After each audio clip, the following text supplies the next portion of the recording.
On the phone, we have Jeff Smith, who is Jeff. Where are you now? I am down just outside of Zuccotti Park.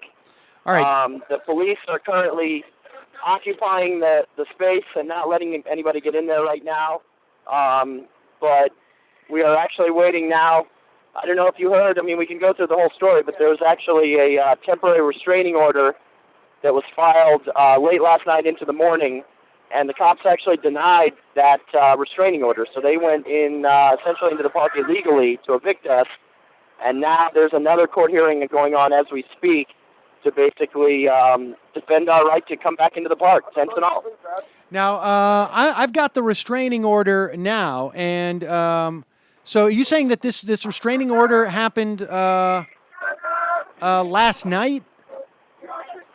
Yes, the paperwork was basically filed immediately as the eviction started, and we were able to get a judge to sign off on it within a couple of hours. So we actually had people trying to serve this restraining order to police all over the park as they evicted people last night. Wow, I didn't realize that was the case. I mean, I'm seeing it. I'm seeing the order, and maybe this is a different order, but I'm seeing the order signed at 6:30 a.m. on 11/15/11 by Lucy Billings. She is a justice of the Supreme Court of the state of New York, out of the county of New York. So I guess it's unclear as to what time that happened. But why don't you walk us through what happened last night? I know that the text message went out at about. I guess the first one came out at about 1:27 or at 12:59. Occupy New York. Urgent, hundreds of police mobilizing around Zuccotti. Eviction in progress. So tell me, were you there last night? I was. We were actually. I was coming back from a spokes council meeting that was on off-site, and so as I came back around the park around, I guess 12:30, I was talking on the phone, just sort of circling the park, walking in and out, and that's when I started to notice that they brought in these enormous light rigs, lighting standards that they erected on every side of the park. It looked like Yankee Stadium out here. And that was pretty much when I realized this is definitely not something normal going on. And they began cordoning off the square, not letting anyone go in or out. And there were hundreds and hundreds of cops in riot gear, this time with actual shields and their batons drawn. And it was clear that something pretty messy was about to go down. Now, at that time, my understanding is they shut down the subways stops down to Occupy Wall Street. They had grounded essentially all of the news helicopters, so they're not allowing them to take pictures. So what happened? Did you enter the park at that point? Were you in the park? And then what happened? Yeah, I was in the park, and the cops were staging, and basically, once they came into the park, they pretty much came with the baton swinging. They told people to get out of the park, but it was pretty much simultaneously with a raised baton, aimed at your head or your stomach or your knees. And they told you basically, get out of here or, I'm going to beat the crap out of you. And, I took the warning and proceeded, and, I still ended up getting grabbed by the back of the shirt and thrown on the ground, and eventually did get out of there. But it was pretty messy, and there were certainly a lot of people that got beaten pretty badly. There were some members of the people that locked themselves into the park, used like bicycle U-locks, and attached themselves to trees and other things to nail themselves down. Huge plumes of pepper spray all over the place as they subdued people. And there was even a city councilman, Adonis Rodriguez, who was in the park, who was beaten pretty severely, cracked over the head. His head was split open with a baton. And although there was clearly a media blackout, and it was one of the more sinister aspects of this raid, was that Bloomberg was able to effectively clear out every form of broadcast media, including the CNN truck that sits next to the park virtually 24 hours a day. And so there was almost no broadcast coverage, but there were definitely videos inside the park, and people caught a lot of action, and so I think you're going to start to see those emerging throughout today. As there were reports last night as I was watching the live stream that there was use of the LRAD, the sound cannons. Do you know anything about that?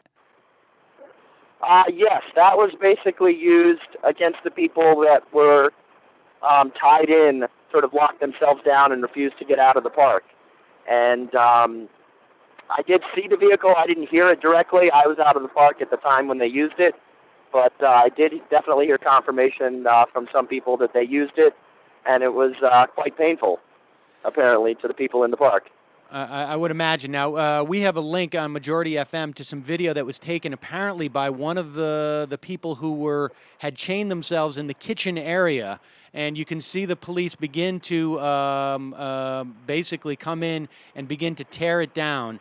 You could see the video last night of them throwing all of the tents, all of the equipment, all of the books from the library, 5,000 books into dumpsters. Was there much media equipment that was in there? I mean, exactly how much stuff was lost by people? I think there was quite a bit. I mean, they're claiming that all the stuff is available to be picked up at a sanitation location.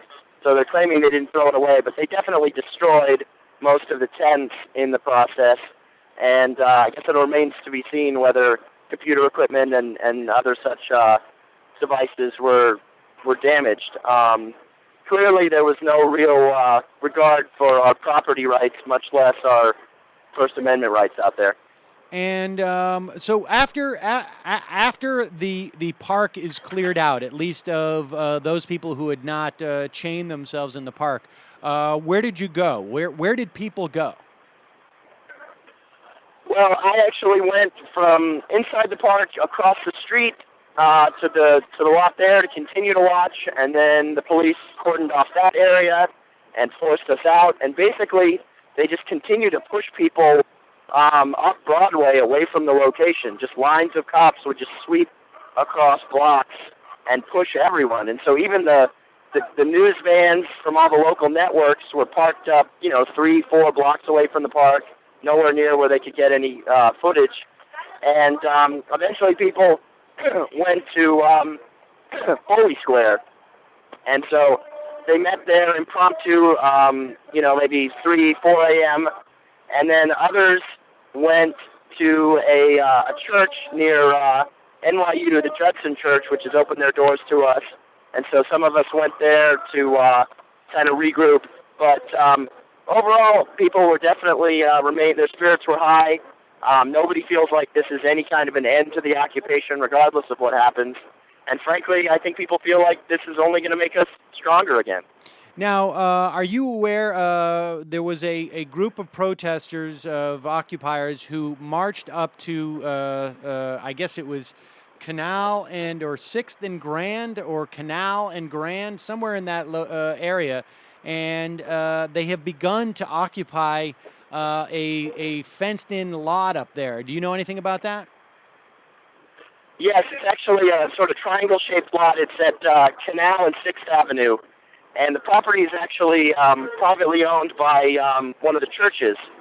And so they've opened up the area, and what actually happened there was a press conference where a number of clergy came. There was a priest and a rabbi and a Buddhist monk. And they all made statements essentially in solidarity with the movement. And specifically, they told us about a call they made out citywide to every church, every synagogue, every religious house all throughout this city, to open their doors to the occupiers, open their kitchens, open their bathrooms, their sanctuaries.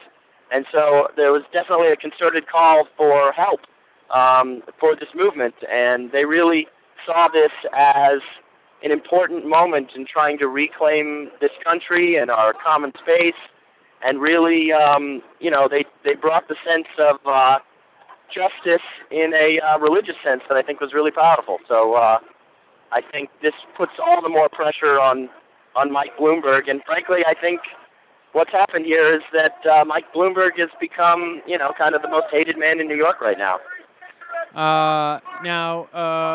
I'm seeing reports from a woman named Allison Birch, who was there. She writes in terms of the police claiming they were never served with the restraining order.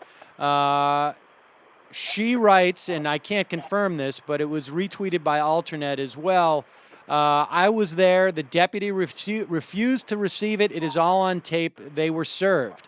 As it is now in the courtroom, the lawyers for Occupy Wall Street and the ACLU and the National Legal Guild have just gotten a counter filing from Bloomberg.